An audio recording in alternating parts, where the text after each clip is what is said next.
burrito. When you eat a full burrito and you just feel so full. Feel full. Had all those potatoes in it too. Get some air going in here. Dude, when you get to the Nard, people be driving all cray. Some dude in a PT Cruiser passed me on the right side. Although, it's like I didn't know where I was going, so I get it. Oh. Tell you what, though. This season, man, it's not that it's even been so much a grind, because we've practiced and played a lot, but it's just finding the right words to motivate kids that are already good and then get them to buy into doing other stuff to make themselves better. This street is freaking clustered. Ventura,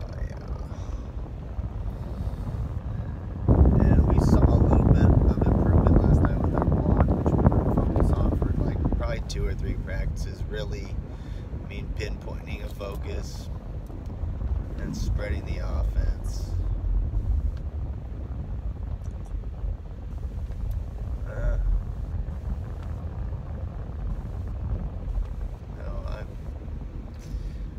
feel like winning league isn't that big of a deal in the grand scheme of things, but when I think about it, I haven't been part of a team that's won league very many times, and outright, I think this is only the 2nd time, to be honest. I shared league with the boys program in 2016, and then we won outright in 2018, and then with the girls we shared it in 2019, and then this is the first time we've outright won it since Garrett was the coach in 2011. So we're talking, what, 2 times for me as a head coach, 1 outright, 2 times as an assistant coach, 1 outright, 4 times in 4 times since 2014 as a head coach or assistant coach is, I guess, not very many times. Evelyn helping Megan for 4 seasons, I think. 18, 19. Well, yeah, 18 and 19. 20 didn't happen, and then 21. Wow. It's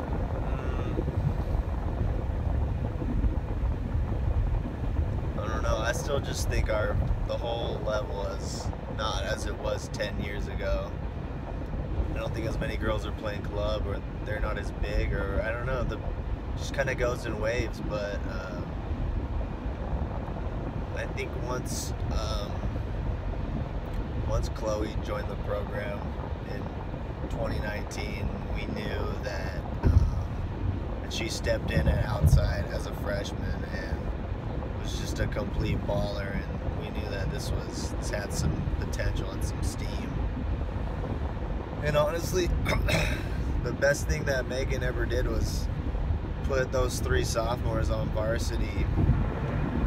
Well, add those 2 sophomores to Portia and put Chloe on varsity as a freshman, and it's just been so. We returned our whole team from 2019, really, the core of it. You know, we had all the passing and the setting figured out. We just needed to plug in some middles, and then our opposite had joined the varsity team at the end of her freshman year for CIF, and she fit in right away. And I played her quite a bit when we had those 2 CIF matches. So, man, I think this is the closest I feel like to a banner we've ever been, and we haven't even started the playoffs yet. But feels like we're in the right division. We're done with our rivalry matches. We're all three of us are in different divisions, so we're not gonna have to play each other at any point in the playoffs. And it seems just, oh, I can taste it. I can taste it, and it's something I've been longing for, yearning for. I think just because I'm surrounded by those banners every day when I'm in the gym, and I know what it takes. I know what it takes, what it took for that boys banner, because I witnessed it all as a little kid back when I didn't even know anything about volleyball then, but I just knew that we were good and I liked it, and it looked so much fun. Looked like so much fun. And then I mean, I was at the CIF match that we lost in 2008. I don't think I went in 2009, but I mean, I watched that team, and then I started helping out in 2011, I believe, the last time we won, and that was when the varsity team was like just super solid. It was a super solid club team that year too, with like 5 or 6 girls that ended up going and playing in college.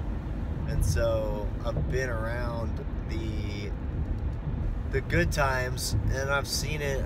I saw it slowly dip all the way to 2015, I believe, and I believe we got 5th place out of 5. I believe we were last place in the Channel League, because I'm pretty sure we lost to Buena and Ventura, or we might have split with them, but we either tied for 4th or we got 5th. But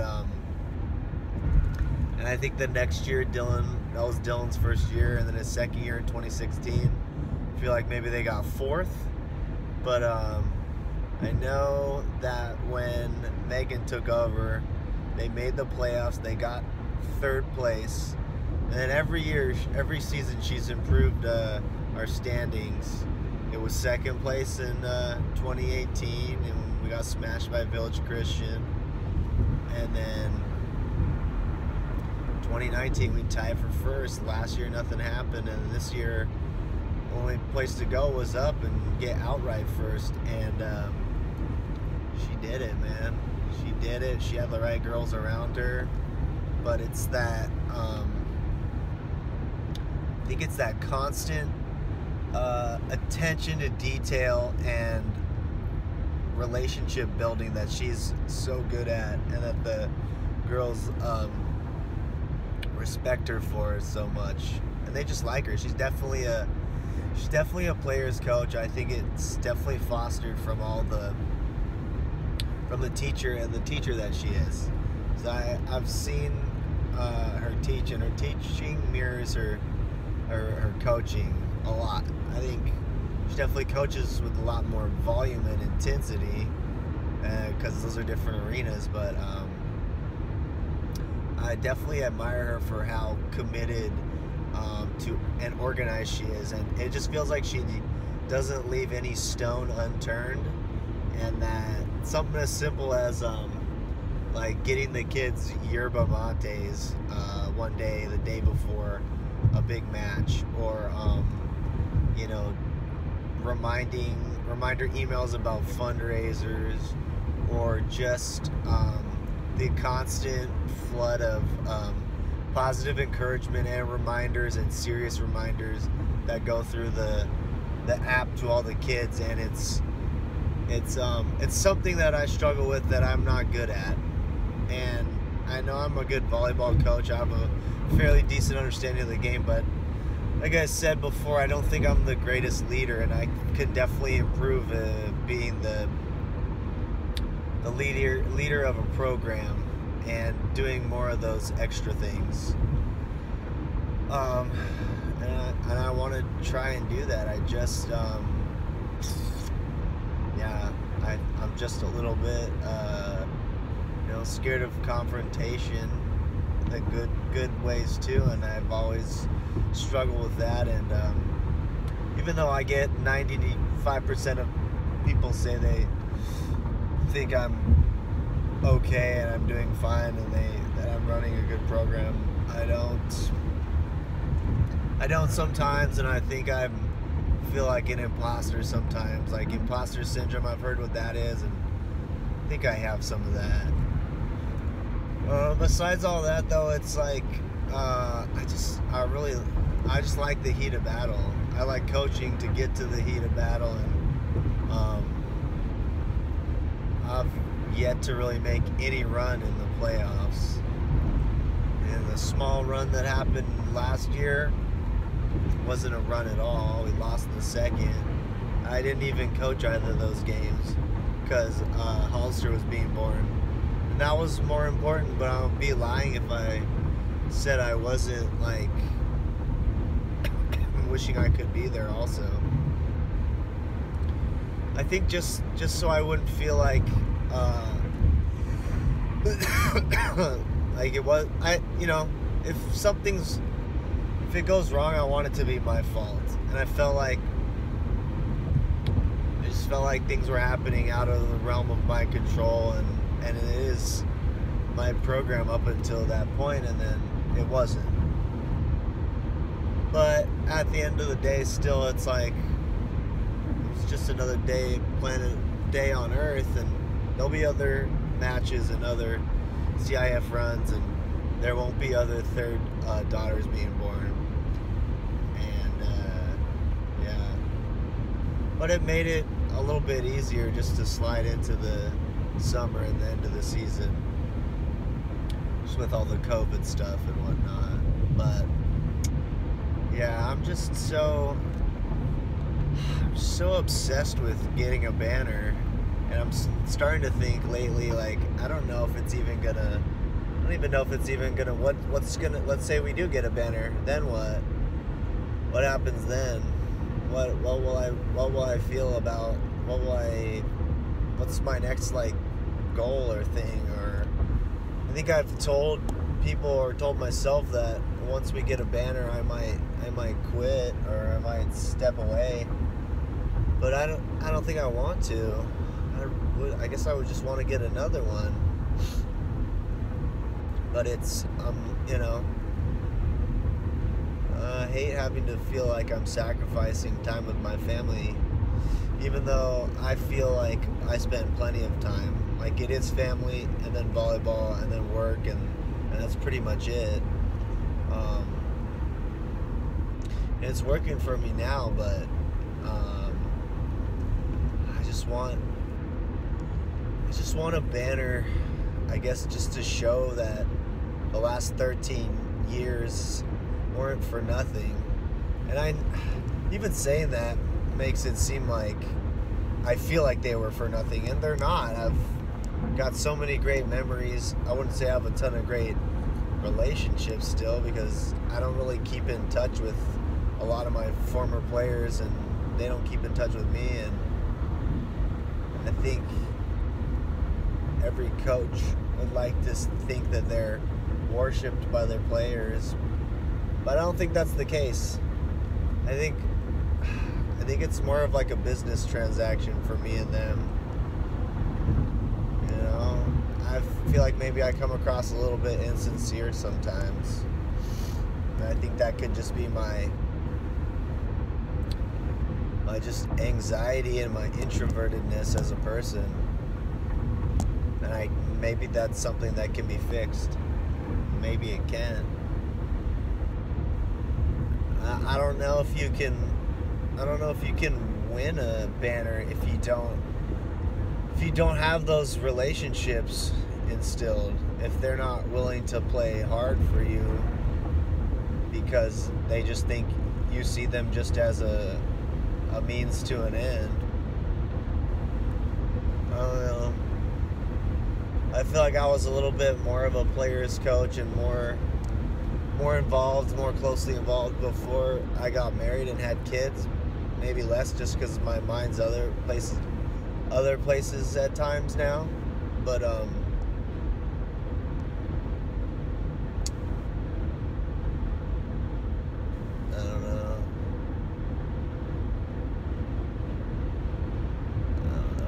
it just feels like, yeah, it just feels like, well, I want to get that banner.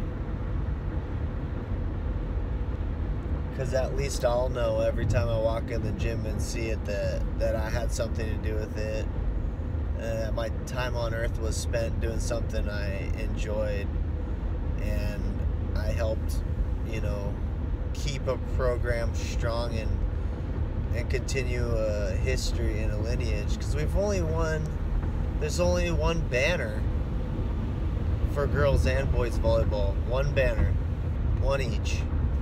And I was in the stands when we won the boys banner.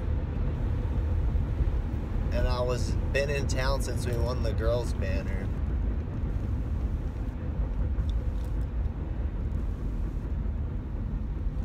And if there could be a second banner up there and I had something to do with it,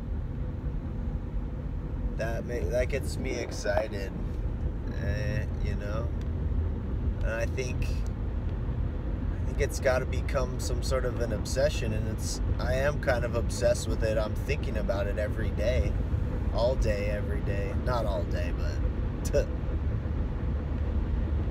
I think the frustrating part for me is we aren't full of club players and dedicated players that are doing it year round.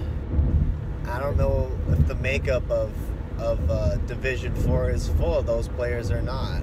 I imagine there's a few on each team. We have a few, and we have 2 girls that play a ton of sand and are going to go play sand in college. So obviously they're putting in the work.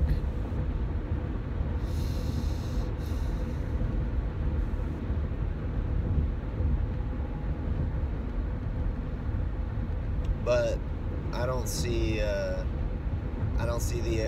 the talent. We're definitely peaking this year. We could have an outside shot again next year, as we have 2 of our pins coming back, but break in a new setter and it won't be the same.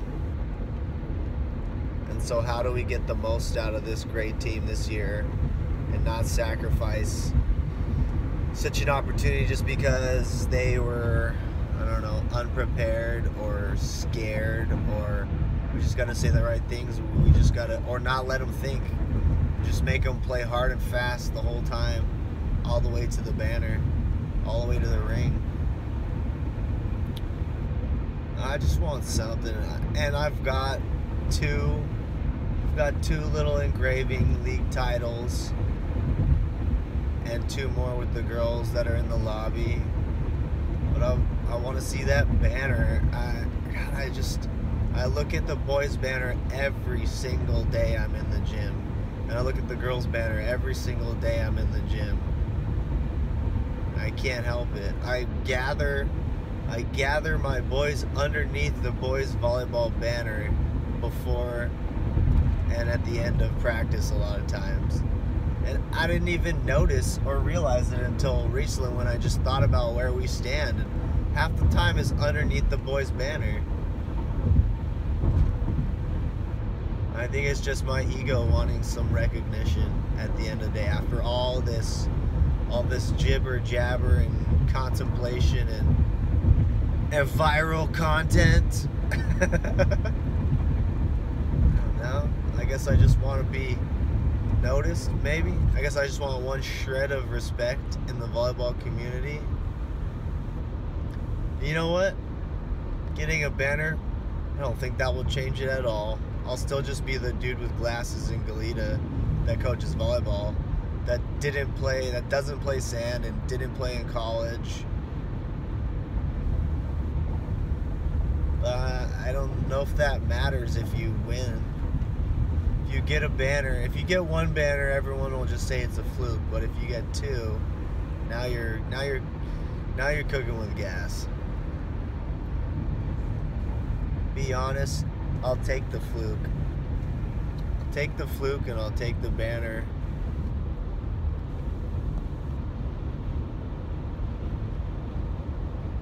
I'll take them.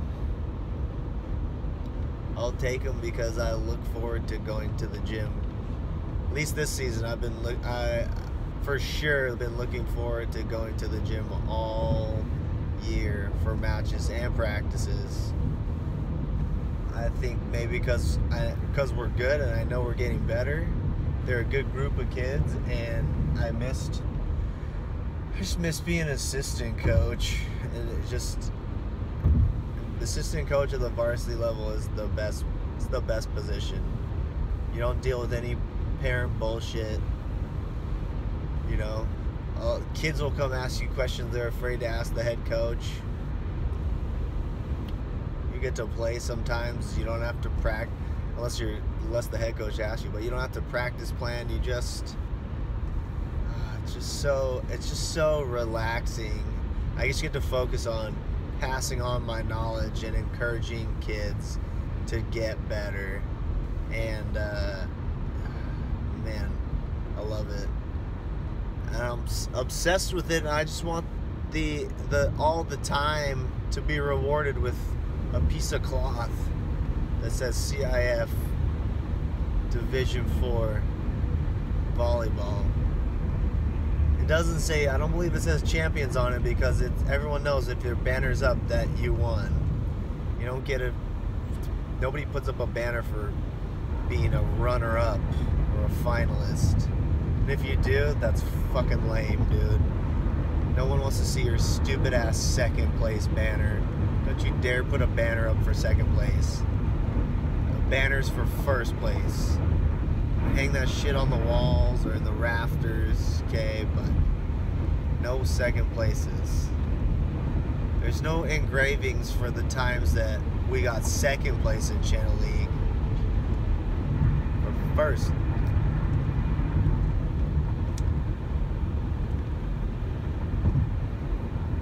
Win Channel League, have a Channel League MVP from our team, win Division 4 CIF. We got 2 of those 3 locked up.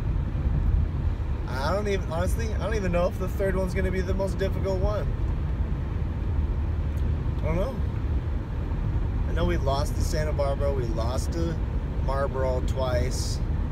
One of them was 2 out of 3. We lost to Santa Barbara in 5. Played terrible, but still we're in spots where we could have won it. What else? We lost to South Pass in 1. Lost to Granada in 3. That's another thing I realized. All the matches we've lost, we've been in contention. We've been battling. We're not getting smoked. We've taken them to the limit, and just a few more things go right in our own heads, I think, and we win. So I think the main focus is just to play hard and fast, and maybe not think too much. Play hard and fast, meaning fast. Get focused fast. Make your movements fast and receive and defense. Play hard. Hard focus and then hard approach. Serve tough. Yeah. I don't know. I think the challenge right now is to not get comfortable, not get lackadaisical, not be content with this. Keep finding stuff to improve upon. Like our setter earning more points. And our middles getting more, improving our block, and improving our communication in serve receive.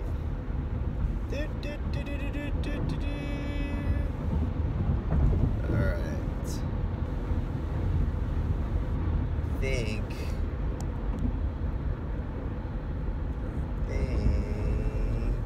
What was I gonna say? I don't know. I think that's enough volleyball talk for now. I'm just ready. I'm ready to make a real move into the playoffs. And I haven't been part of one since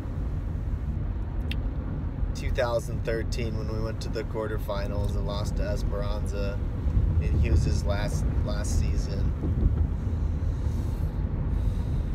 And Esperanza went through us, they went through San Marcos, and then they went through Santa Barbara. They beat all the Channel League teams in succession on the way to the title. It's a good team, and they had a guy that ended up going to UCLA and playing forever, but I'm ready. I'm going to yell my freaking face off and do whatever I can. Try and get this banner. Just try to enjoy every ounce of it, no matter what happens. A lot of construction going on. Coming back from the Nard. Alright. I think I'm just going in circles, so I'll talk to y'all later. Bye.